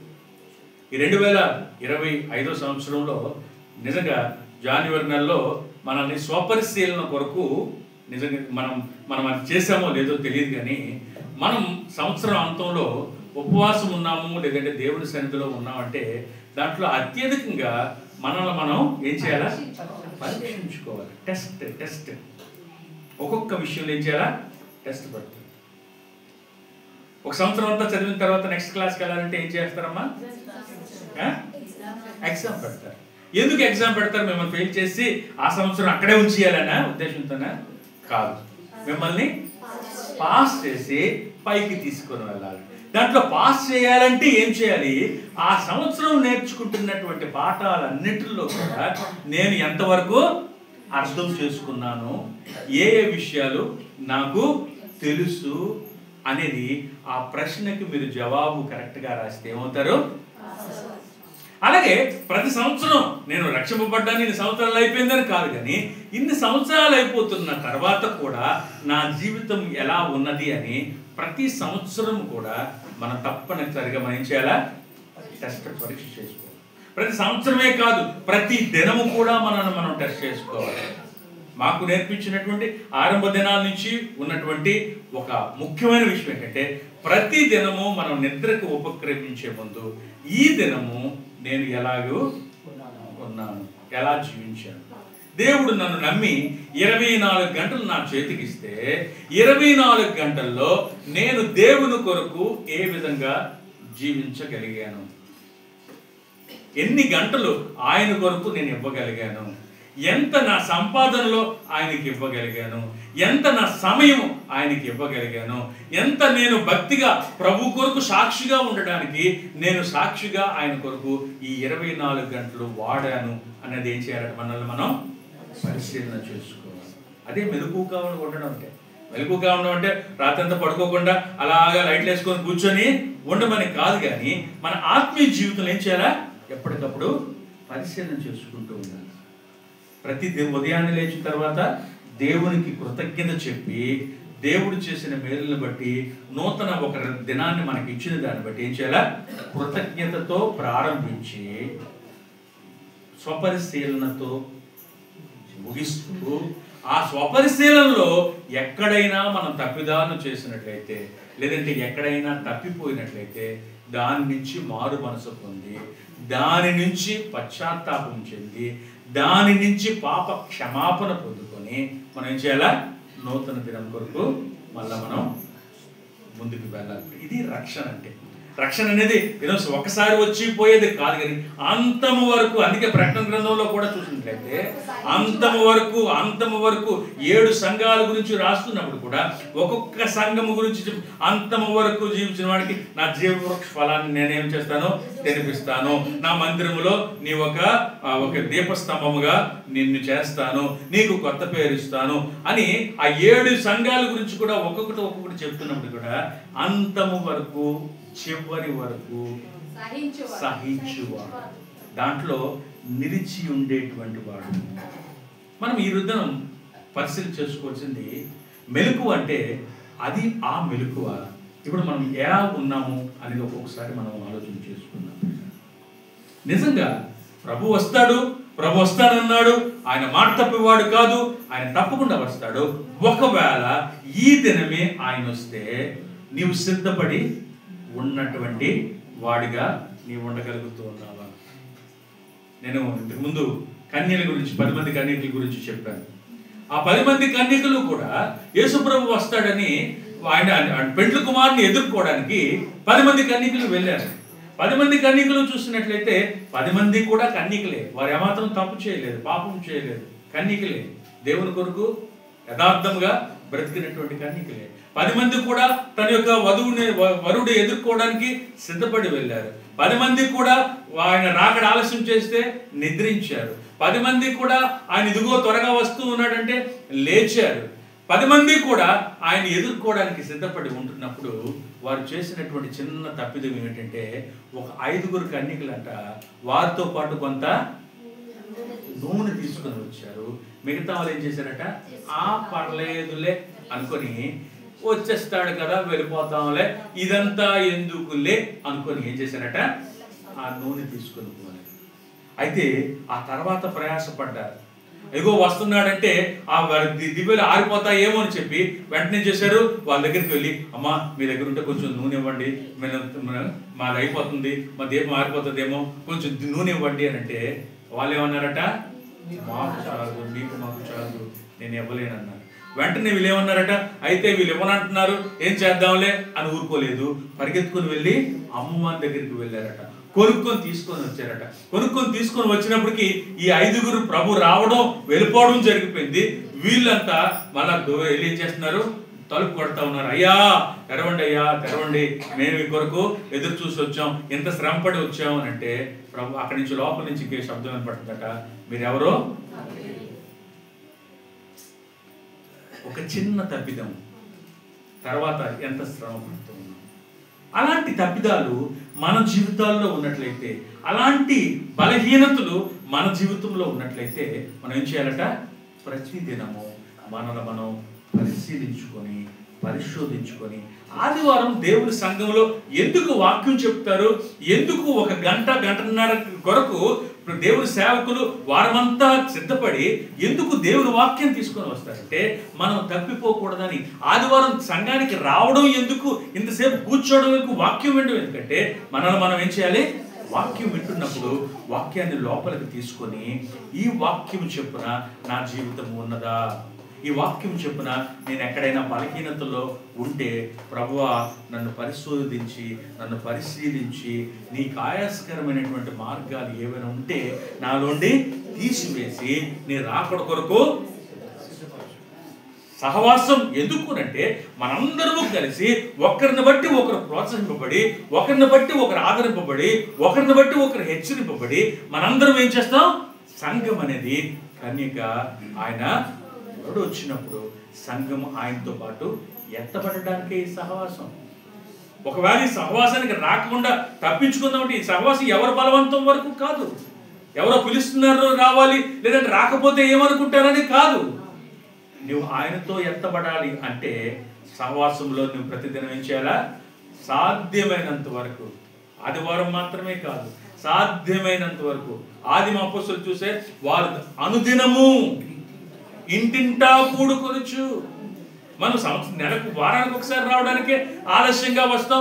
అరగంట దాటితే అయ్యో టైం అయిపోయింది, అంత త్వరగా వెళ్ళిపోదాం అనుకుంటే, మనం లోకములో ఉండాలనుకుంటే అటువంటి ఆలోచన.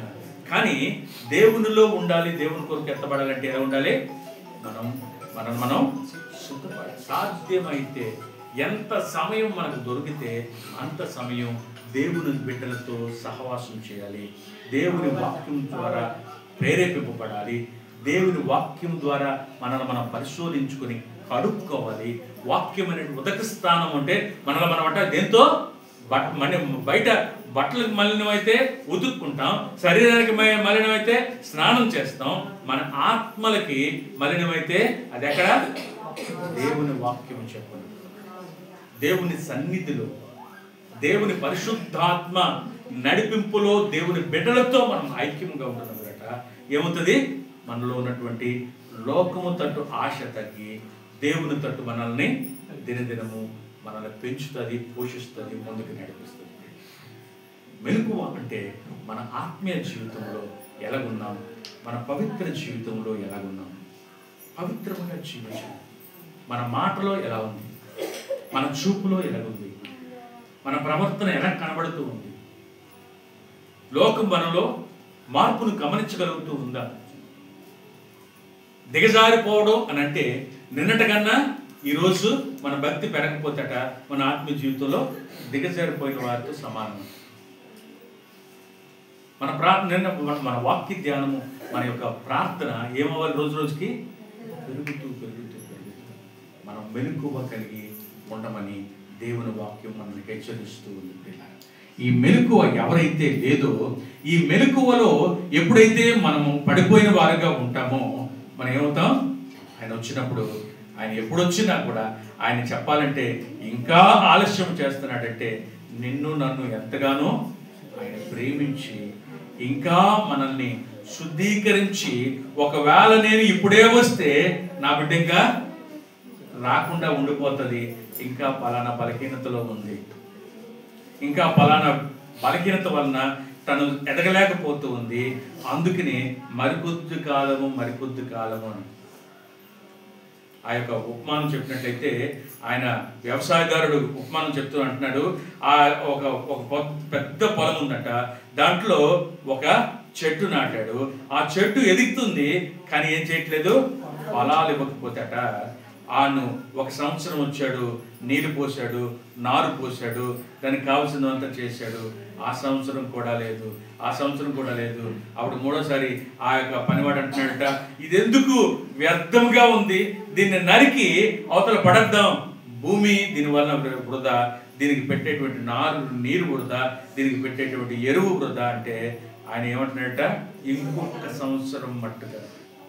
మనకి సంవత్సరాలు వస్తుందంటే సంతోషపడడం కాదు, కానీ సంవత్సరం, నూతన సంవత్సరం 2024 అయిపోయింది, 23 అయిపోయింది, 2025లోకి దేవుడు మనల్ని నడిపించాడంటే, 2005లో ఇంకా దేవుడు మనల్ని ఏం చూస్తున్నాడంటే మరింతగా నీరు కట్టి నారు ఎరువు వేసి మనల్ని మనం ఇంకా పెంచాలని ఆశపడుతూ ఉన్నాడు. దానికి మనం ఎంతగా సహకరిస్తే అంతగా ఆయన రాకడ కొరకు మనం సిద్ధపడినటువంటి వారుగా ఉంటాం. సంవత్సరాలు ఇస్తున్నప్పుడు సంతోషపడడం కాదు, కానీ సంవత్సరాలు ఇస్తున్నప్పుడు ప్రభువా ఈ సంవత్సరమైనా మరింత నా ఆత్మీయ జీవితంలో నేను ఎదగడానికి సహాయం చేయండి. క్రిస్మస్ వెళ్ళిపోయింది, న్యూ ఇయర్ వచ్చింది, మళ్ళా ఈస్టర్, గుడ్ ఫ్రైడే వస్తుంది, మళ్ళా క్రిస్మస్ వస్తుంది, మళ్ళా న్యూ ఇయర్ వస్తుంది. న్యూ ఇయర్ ఇవన్నీ కూడా పండుగలు పబ్బాలనేవి వస్తూ ఉంటాయి, వెళ్తూ ఉంటాయి, కానీ అవి మనల్ని ఎంతవరకు మరింత క్రీస్తు సన్నిధిలోనికి నడిపిస్తూ ఉన్నాయనేది జ్ఞాపకం చేసుకోవాల్సినటువంటి వారు ఉంటున్నాం. ఈ సంవత్సరం అంతా కూడా ఇజ్రాయెల్ 6 లక్షల కాల్బలం ఇజ్రాయెల్ నుంచి, ఐగుప్తు నుంచి బయటకు వచ్చారు, కానీ కేవలం 2 మాత్రమే కానానికి వెళ్ళారట. ఇరుకైన మార్గంలో ప్రవేశించడానికి ప్రయాసపడండి అని అంటుంది. విశాలమైనటువంటి మార్గము, దాంట్లోనికి అనేక మంది, కానీ చివరికి మనం ఇరుకైనటువంటి మార్గంలో ఉన్నప్పుడు రక్షణ అనేది అంత సులువైనది, అంత ఈజీ కాదు ప్రియులారా. అంటే లోకంలో ఉన్నటువంటి అంతగా ఉండిపోతే ప్రభు మనల్ని పరలోకం తీసుకెళ్ళిపోతాడని కాదు, దానికి అనుకూలంగా మనం కూడా ఏం చేయాలా, ఒక్కొక్క మెట్టు ఆత్మీయతలో ఎదుగుతూ ఉండాలి.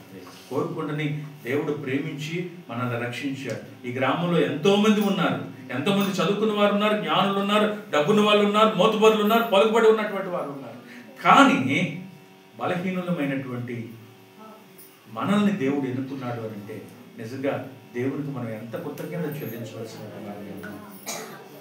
ఎంతగా ఆయన సంవత్సరం వెంబడి సంవత్సరానికి మనకి జీవితాన్ని పొడిగించుకుంటూ మన జీవాన్ని పోషిస్తూ ఉన్నాడంటే మనం ఎంతగా ఆయనకు కృతజ్ఞత చెల్లిస్తూ మనం శుద్ధి చేసుకోవడానికి సమయం ఇవ్వబడింది అంటే దేవుడు మనల్ని ఎంతగానో ప్రేమించి మనల్ని సరి చేసుకోవడానికి అవకాశాలు ఇస్తూ ఉన్నాడు. మన రక్షణలో మనం ఏం చేయాలా? సిద్ధపడి ఉండాలి. రెండోది చూసినట్లయితే మనము ఈ రక్షణను సాధ్యమైనంత వరకు ఇతరులకు పంచడంలో మనం మెలకువ కలిగి ఉండాలి. ఆయన వస్తాడు, ఆయన వచ్చినప్పుడు వెళ్తే ఉత్తి చేతులతో నేను వెళ్ళకూడదు. ఎలా వెళ్ళాలి? ఆత్మల సంపాదకుడిగా ఫలములతో ఆయన సన్నిధికి నేను వెళ్ళాలి. ఇంతకుముందు నేను మీకు చెప్పాను అనుకుంటున్నాను, ఇంగ్లాండ్లో ఒక పెద్ద క్యాథడ్రల్ చర్చ్ ఉందట. ఆ చర్చిలో సున్నాలు వేయిస్తున్నారు. జరిగిన సంఘటన నేను చెప్తున్నాను. సున్నాలు వేయిస్తే ఆ యొక్క పెయింటింగ్స్ వేయడానికి కొంతమందిని వారి లేబర్ని హైర్ చేసుకున్నారు. దాంట్లో యేసుప్రభు అంటే తెలియనటువంటి కొంతమంది వచ్చారు. వాళ్ళు ఏంటంటే మనం అందరికీ రక్షింపబడిన వాడే సున్నమైన కదా, ఎవరైనా పిలుస్తాం. వాళ్ళు వచ్చారు, ఆ సున్నం ఆ పెయింట్స్ వేస్తూ ఉన్నారు. ఆ పెయింట్స్ వేస్తూ ఉంటే అక్కడ జరుగుతున్నటువంటి కొన్ని కార్యక్రమాలు కూడా తను చూస్తున్నాడు. తను పని చేసుకుంటూ చూస్తూ ఆ ప్రభు అంటే చాలా ఆసక్తి కలిగి ఒకరోజు పాస్టర్ గారి దగ్గరికి వచ్చాడట. పాస్టర్ గారి దగ్గరికి వచ్చి, పాస్టర్ గారు ఈ ప్రభు గురించి నేను ఇంకా తెలుసుకోవాలనుకుంటున్నాను, నాకు చెప్పండి అని అన్నాడట. చెప్పండి అంటే ఆయన కూర్చోబెట్టి ఆయనకి రక్షణ గురించినటువంటి, మారు మనసు గురించినటువంటి, పాపం గురించినటువంటి అన్ని విషయాలు చెప్పిన తర్వాత ఆ వ్యక్తి అన్నాడట నేను ఆ ప్రభుని నేను స్వీకరిద్దాం అనుకుంటున్నాను, నేను రక్షణలోకి రావాలనుకుంటున్నాను, ఇక మీద ప్రతి ఆదివారం చర్చికి వస్తానండి, నాకు బాప్తిస్మం ఇవ్వండి, అయితే నన్ను కూడా క్రీస్తులో ఉండడానికి సహాయం చేయండి అని చెప్పి పాస్టర్ గారిని అడిగాడట. అడిగితే లేదు బాబు, నేను రేపు తీసుకుంది కానీ ఇంటి దగ్గర కూడా చెప్పి నువ్వు రా, ఆ తర్వాత నీకు బాప్తిస్మం ఇస్తానంటే ఆయన అన్నాడట లేదండి, నేను ఏమాత్రం ఆలస్యం చేయడానికి నేను ఇష్టపడటం లేదు, ఇప్పుడే నాకు బాప్తిస్మం ఇవ్వండి అని అంటే ఆ పాస్టర్ గారు ఏం చేశారు, ఆయనకి ఏం చేసి బాప్తిస్మం ఏర్పాటు చేసి బాప్తిస్మం ఇచ్చారట. బాప్తిస్మం ఇచ్చిన తర్వాత ఆయన తిరిగి చాలా సంతోషంగా ఇంటికి వెళ్ళిపోతున్నాడు. ఇంటికి వెళ్ళిపోతున్నప్పుడు ఆయన మధ్యలో యాక్సిడెంట్ అయ్యి కబురు వచ్చింది పాస్టర్ గారికి, ఈరోజు మీ చర్చిలో పనిచేసిన ఆయన తిరిగి ఇంటికి వెళ్తున్నప్పుడు యాక్సిడెంట్ జరిగింది, ఆయనకి చాలా కొన ఊపిరిలో ఉన్నాడు, హాస్పిటల్లో ఉన్నాడంటే పాపం పాస్టర్ గారు వెంటనే పరిగెత్తుకుంటూ వెళ్ళారట. వెళ్ళి తను చూస్తే తన మాట రావటం లేదు, కానీ చూస్తూ ఉన్నాడు. చూసిన తర్వాత పాస్టర్ గారిని చూసిన తర్వాత గుర్తుపెట్టుకున్న తర్వాత పాస్టర్ గారు దగ్గరికి వెళ్ళి ఆయన చేయి పట్టుకొని డాక్టర్ గారిని అడిగట, ఏంటండి పరిస్థితి అంటే లేదండి, లోపలంతా ఇంటర్నల్ బ్లీడింగ్ అయిపోయింది, కొద్దిసేపు ఉంటాడు, తర్వాత అలా కొమ్మలోకి వెళ్ళి చనిపోవడమే, ఇంతకు మించి మేము ఏమీ చేయలేము అని చెప్తే అప్పుడు పాస్టర్ గారి దగ్గరికి వెళ్ళి ఆయన చెవులో చెప్తున్నారట, బాబు నువ్వు రక్షింపబడ్డావు, బాప్తిస్మం తీసుకుని ఉన్నావు, నీకు ఏమాత్రం భయపడాల్సిన పని లేదు, ఇక్కడ కన్ను మూసుకున్నావంటే నువ్వు పరలోకంలో దేవదూతలు నిన్ను తీసుకుంటాయి, నువ్వు పరలోకంలో వెళ్తావు, కనుక ఏమాత్రం కూడా భయపడద్దు అంటే ఆ వ్యక్తి మాట వినబడుతుంది, మాట్లాడలేకపోతున్నాడు, కానీ కంట్లోంచి నీరు కారిపోతా ఉందట. ఒకటే ఏడుస్తూ ఉన్నాడట. పాస్టర్ గారు ఎంతో దగ్గరికి చెప్తున్నాడు, ఎంతో ఓదార్చడానికి ప్రయత్నం చేస్తున్నాడు, ఓదార్చి ఎంత ప్రయత్నం చేసినా కూడా అప్పుడు దగ్గరికి వెళ్తున్నప్పుడు ఆ చివరి మాటగా తను మలుగుతూ అంటున్నాడు, నోట్లోకి మాట అవుతుందట, నేను చచ్చిపోతానని కాదు, కానీ నేను ఒక్కరిని కూడా ప్రభు దగ్గరికి, నేను ప్రభు కొరకు ఏమి చేయలేకపోయానని నేను ఏడుస్తున్నాను, అది నాకు బాధగా ఉంది, ప్రభు దగ్గరికి వెళ్తాను, కానీ నేను ఏం చేశాను, ప్రభు నాకు ఇంత గొప్ప రక్షణ ఇచ్చాడు, నా ప్రభు కొరకు ఒక్క ఆత్మని సంపాదించలేదు, కొంచెమైనా నా ప్రభుకు నేను సేవ చేయలేకపోయాను అని చెప్పి ఆ తర్వాత చనిపోవడం జరిగిందంటే. చాలాసార్లు ప్రియులారా, మనము ఈ లోకంలో మనం రక్షించిన దానికి ఈరోజు ఒక మిషనరీగా, నేను మీకు ఈ యొక్క మిషన్ ఆదివారం అంటే ఈరోజు ఒక మిషనరీగా మనకి ఇచ్చినటువంటి మనందరి బాధ్యత ప్రతి వారం నేను జ్ఞాపకం చేసుకునేది ఏంటంటే, మనం సాధ్యమైనంత వరకు ఏం చేయాలా, ఈ సువార్తని 10 మందికి అందించేటువంటి వారికి ఉంటారు, ఆత్మలని మనతో పాటు తీసుకొని వెళ్ళగలిగేటువంటి వారిగా ఉంటాం. అందుకనే ప్రభు మనల్ని రక్షించాడు. మనల్ని ఇంకా సమయం ఎందుకు ఆయన ఆలస్యం చేస్తూ ఉన్నాడు, ఎందుకు ఇంకా ఆయన రాకడం మనకి ఇంకా లేట్ అవుతుంది అని అంటే ఆయన మనల్ని తీసుకుని వెళ్ళకపోవడానికి కాదు, కానీ రెండోది ఏం చేస్తున్నాడు, మనతో పాటు మన గ్రామంలో అనేక మందిని తీసుకుని వెళ్ళాలని ఇష్టపడుతూ ఉన్నాడు. మన కుటుంబంలో అనేక మందిని తీసుకుని వెళ్ళడానికి ఇష్టపడుతూ ఉన్నాడు. ఇంకా మన దేశంలో సువార్త ఎరుగినటువంటి అనేక మంది ఆయన ప్రణాళికలో ఉన్నారు. వారిని కూడా ఆయన తీసుకుని పరలోకానికి తీసుకుని వెళ్ళాలని ఆశపడుతూ ఉన్నాడు. కాబట్టి ఆయన అక్కడ ఇంకా మనకి ఆలస్యం అవుతుంది. ఇంకా నీకు నాకు జీవితాన్ని పొడిగిస్తూ ఉన్నాడంటే, ఇంకా ఆయన మన కొరకు ఆయన ఎదురు చూస్తున్నాడంటే, రెండవది మనం చేయవలసింది ఆత్మల సంపాదన. మన ప్రార్థన ఆత్మల సంపాదన ప్రార్థనై ఉండాలి. మన జీవితము ఆత్మల సంపాదన జీవితమై ఉండాలి. మన యొక్క ప్రవర్తన, ప్రతి నడవడిక ఆత్మల సంపాదనతో కూడిందై ఉండాలి. మన ప్రార్థన అంటే చాలాసార్లు ప్రార్థన చేస్తూ ఉంటాం. ఏం ప్రార్థన చేస్తూ ఉంటే కష్టం వచ్చినప్పుడు మన యొక్క కోరికలు, మన యొక్క ఇష్టాన్ని బట్టి మనం ప్రార్థన చేస్తుంటాం. నాకు ప్రభువా నాకు అది కావాలి, నాకు ఇది కావాలి, లేదంటే నాకు ఇది చెయ్యు, నాకు అది చేయు. అది మాత్రమే కాదు ప్రార్థన. దేశ రక్షణ కొరకు ప్రార్థన, గ్రామంలో రక్షణ కొరకు ప్రార్థన, ఇంకా రక్షింపబడినటువంటి ఆత్మలు రక్షింపబడి ఈ యొక్క సువార్త ద్వారా వాళ్ళు కూడా పరలోకం చేర్చబడాలనేటువంటి ప్రార్థన. మీరు పరలోక ప్రార్థన ప్రభు మనకు నేర్పించాడు. పరలోక ప్రార్థనలో ఏంటి అత్యధికం అంటే, మనం నీ రాజ్యం వచ్చుగాక, నీ చిత్తం చేరగాక. పరలోకమందు ఎలా అయితే ఆయన నామం మహింపరచబడుతుందో భూమి అందు కూడా ఆ విధంగా ఆయన నామం మహింపరచబడాలనేటువంటి ప్రార్థన. మన ఆత్మీయ జీవితం కొరకు ప్రార్థన. ఇతరులను నేను క్షమించినట్లుగా నేను వారిని క్షమించాలి, వారు నన్ను క్షమించాలి. నా ఆత్మీయ జీవితంలో ఆత్మీయతలో నేను ఎదగాలి. అది ప్రార్థన. ఈ ప్రార్థన జీవితాన్ని, ప్రార్థనలో ప్రభు కొరకు మనం అనేక మందిని సిద్ధపరచవలసినటువంటి వారుగా మనం ఉండాలని దేవుడు మనం కోరుకుంటూ ఉన్నాడు. ఎందుకంటే మన దేవుడు అందరూ అంతటా మారు మనసు పొందాలని ఆయన చేస్తున్నాడు, ఆయన కోరుకుంటూ ఉన్నాడు.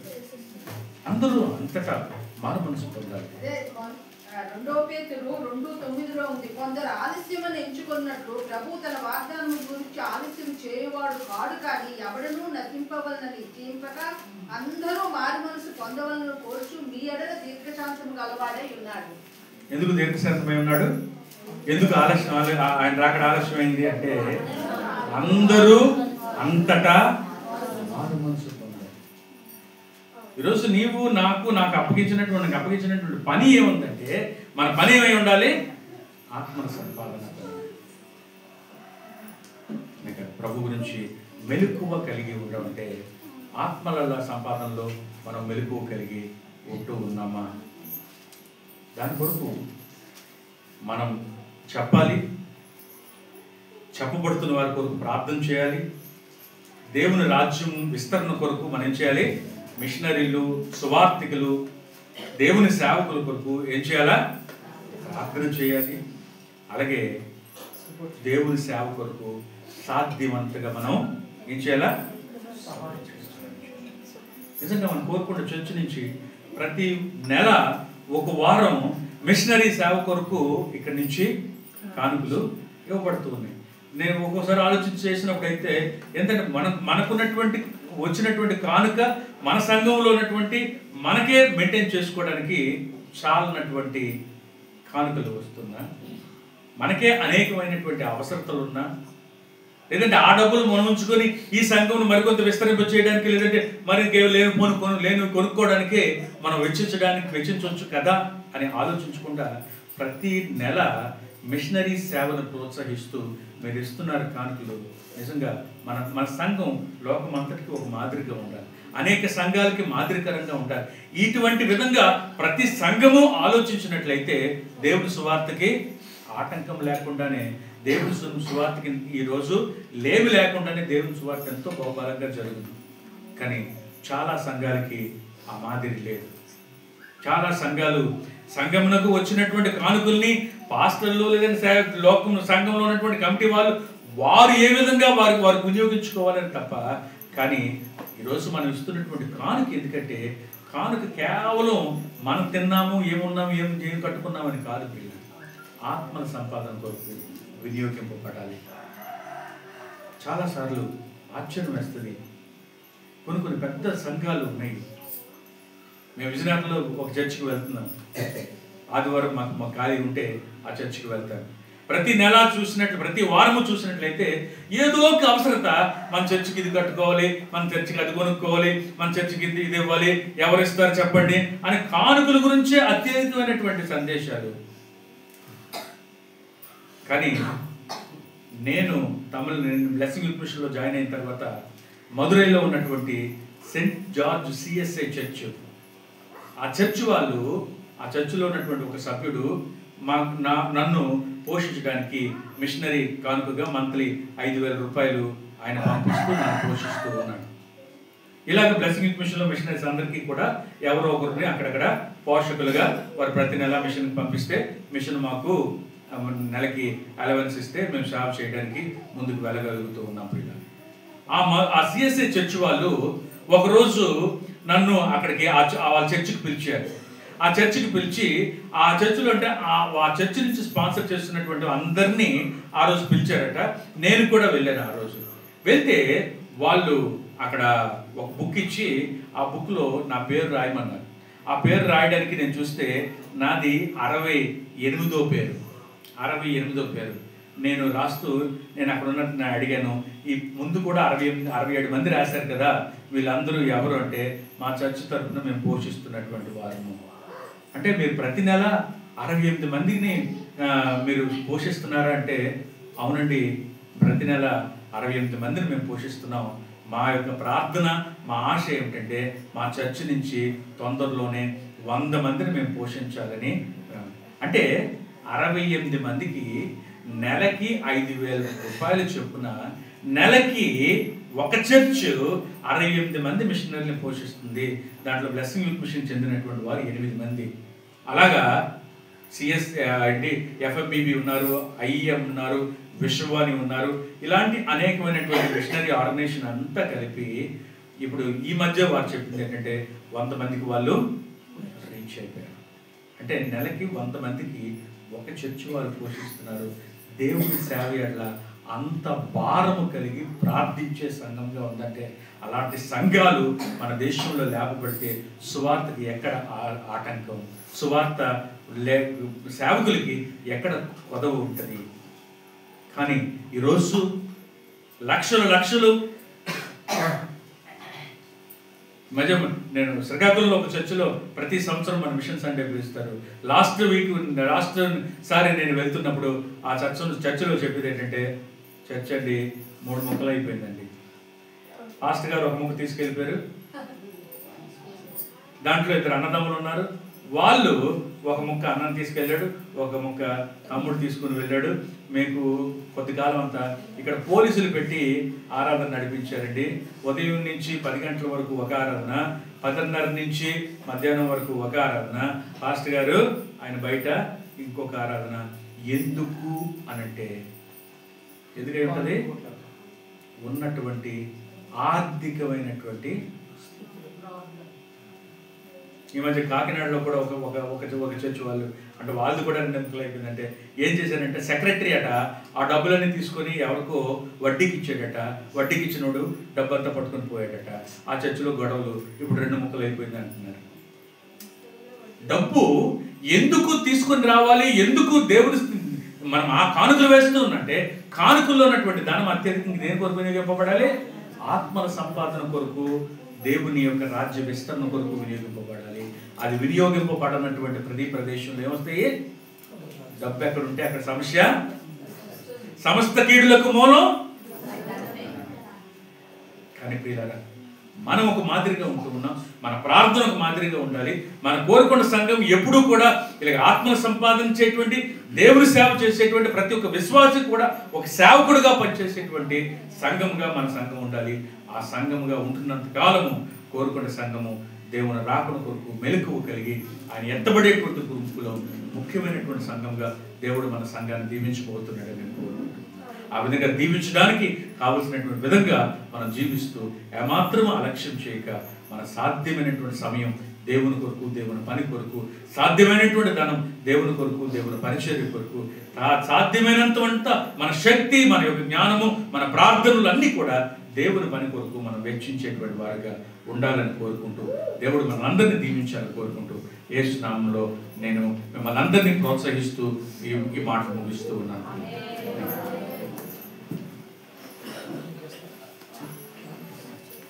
ప్రార్థన చేసుకుందాం. కన్ను మూసుకొని ప్రార్థన చేద్దాం. ప్రభువా తండ్రి, నీకు స్తోత్రాలు.